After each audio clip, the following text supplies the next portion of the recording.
It's our first day in Hong Kong, Tuesday, September 24th. We're combining days 42 and 43 because truth be told, we didn't do much on day 42.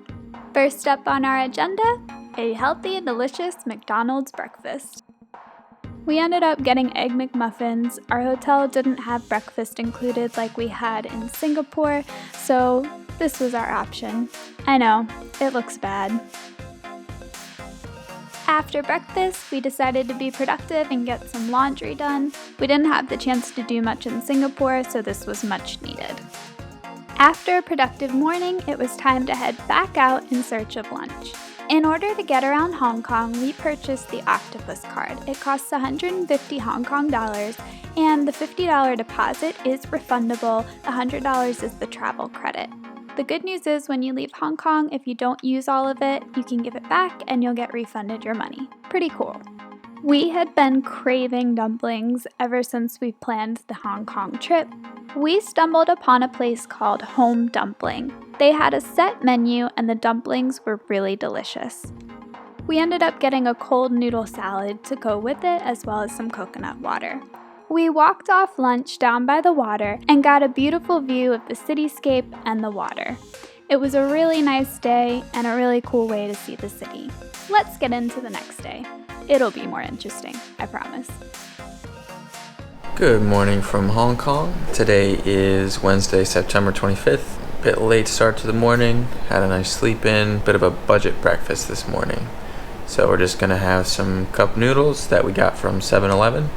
And some instant coffee. So unfortunately, these cup noodles don't come with a tiny fork like they did in Thailand. So Jenny and I are probably gonna have to take turns with our makeshift coffee stirrer / chopsticks, which actually works quite well. It's just we don't have enough. Thank you, Jenny. Alright, time to get back into the vlog mode. I feel like we haven't vlogged that much recently, ever since our travel day.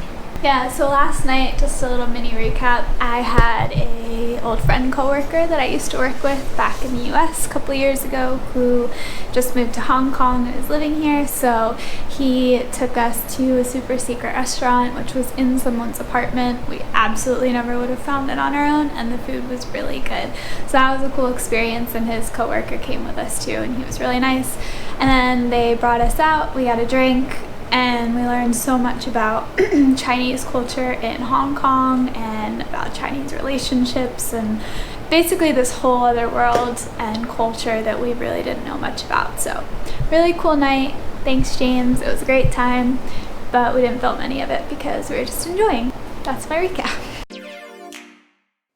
Once again, we stayed loyal to the Accor Hotels brand and stayed in an ibis on the central western side of Hong Kong Island. This side of the island didn't see quite as much action with the protests and uprisings, so we were lucky in having picked that area to stay. We ended up using the trolleys quite a bit because we had seen a lot of things in the news on the protests being in the MTR stations. We tried to stay away. They're really cool, they kind of look like the Harry Potter night bus, and they were really easy to use to get around. While the trams aren't air conditioned and they do tend to move a bit slower, they are really cheap, and as a tourist, they're a really cool way to get around and see the city. When you use the underground, you don't get to see everything you pass, but on these trolley systems, you get to see all of the buildings, the people, the cars, everything that you miss when you travel underground. So for us, it was an ideal way to get around Hong Kong.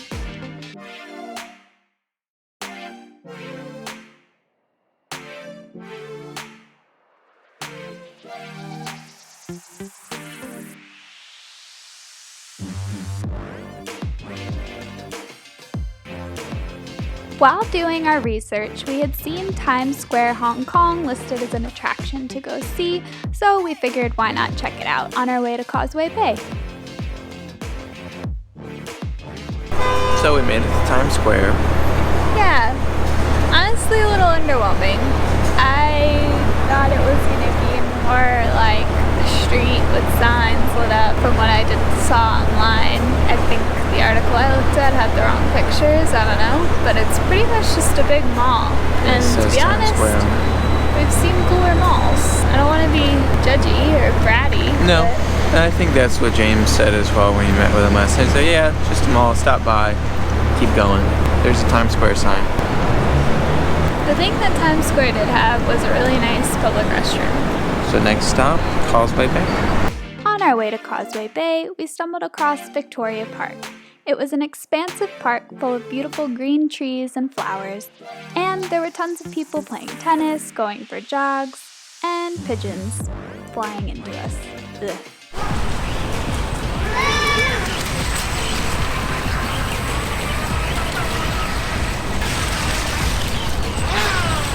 Haven't really seen a place for model speedboats before, but there's someone doing it, and it's pretty cool. The big shady trees provided some much needed relief from the heat of Hong Kong, so we were very appreciative to find the park. The Causeway Bay area was the image of Hong Kong we had imagined. It was full of windy, crowded streets with a bunch of different vendors. Next stop, Buns.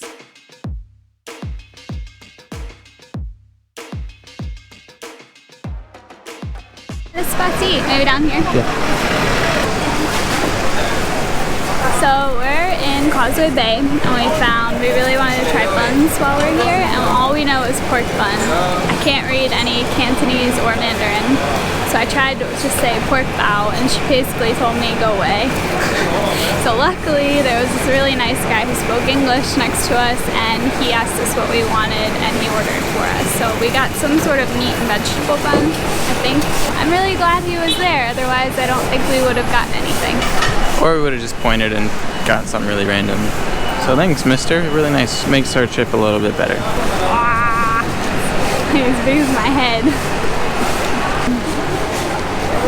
It's really good. It's got cabbage and beef. So the dough is a bit lighter than the doughs that we've had from the US. Super fluffy, super light. Not too much meat, but really flavorful. Cabbage, vegetables, some type of meat, probably pork. I think it's pork. Delicious buns in Hong Kong. What I wanted to do while we were here. Got it worked out. We had been recommended to try Chaan Teng in Hong Kong.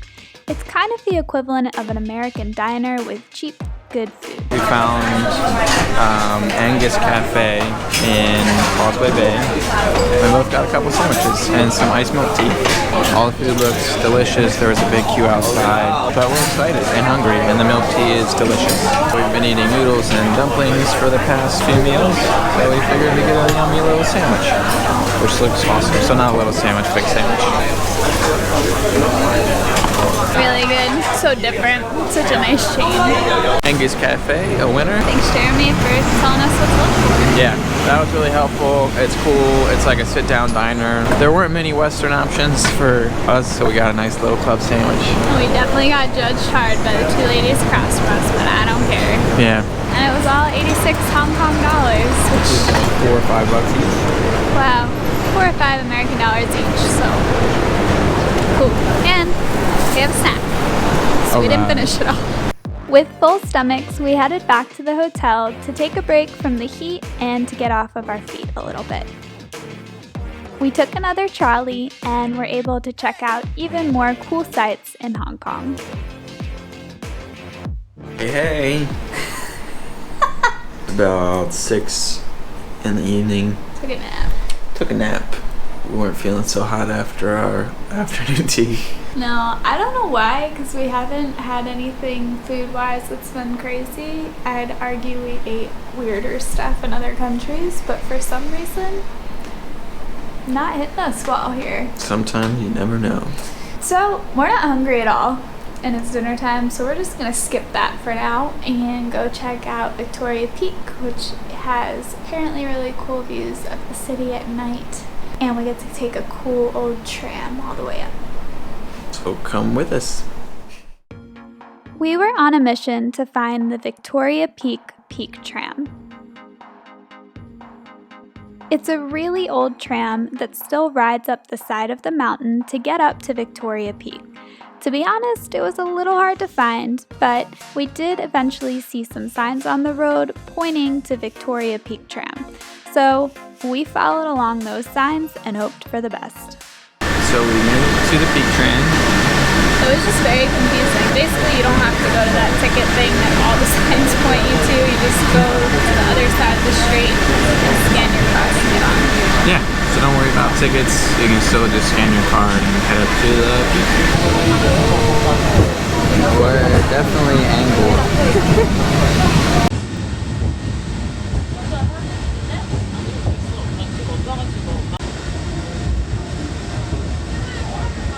So that was no easy task. We took up the Peak Tram, got off, and they don't give you any signage on how to escape. They basically want you to go to the Sky Tower thing and pay 40 extra bucks. Alright, let's walk through this so you don't make our mistakes. When you come out of the Peak Market, look for Madame Tussauds. Then you'll go up the escalators to the right, just one level. Once you get off the escalator, you'll see Fossil, and then you'll want to look for Swarovski Crystal. Once you go towards Swarovski, you'll see the bubble tea place. This is your sign. The doors to the exit are right past the tea shop. And finally, you are free. And then we found Mount Austin Road. And now it's about a 20-25 minute walk up. And it's beautiful. No lights here. A little creepy. Where did that guy with the camera go? This way. Okay, another update. Very proud of Jenny finding this lit walkway. We don't know what happened. Don't follow Google Maps to get to Victoria Peak. Do your research. There's literally no signage though once you take the tram up. They want you to just spend the money on the sky deck. I mean, granted, it is nighttime, so it's hard to see, but we were told to come up here at night to see the lights. But Hong Kong's getting an F for signage because this was incredibly confusing. But we did get a really cool view by ourselves. Yeah. Because we were the only people that went the wrong way. So this looks legit. A lot more legitimate. So I think we're on the right path, literally. So I'm hopeful. And there's other people with cameras and runners and lights. Feeling good.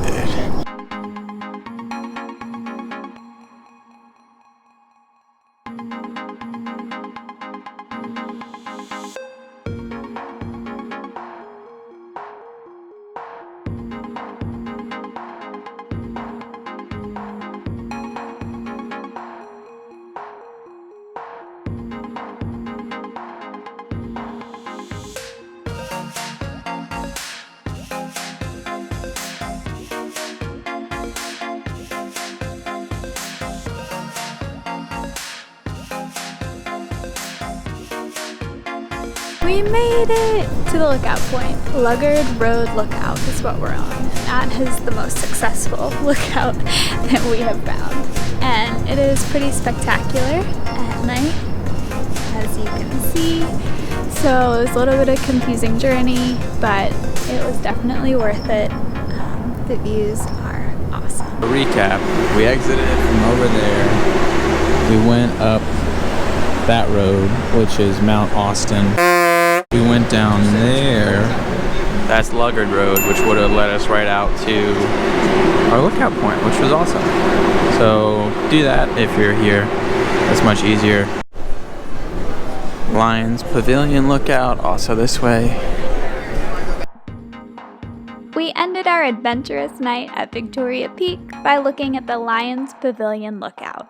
We got one last beautiful glimpse at all the city lights in this really cool makeshift temple-looking staircase.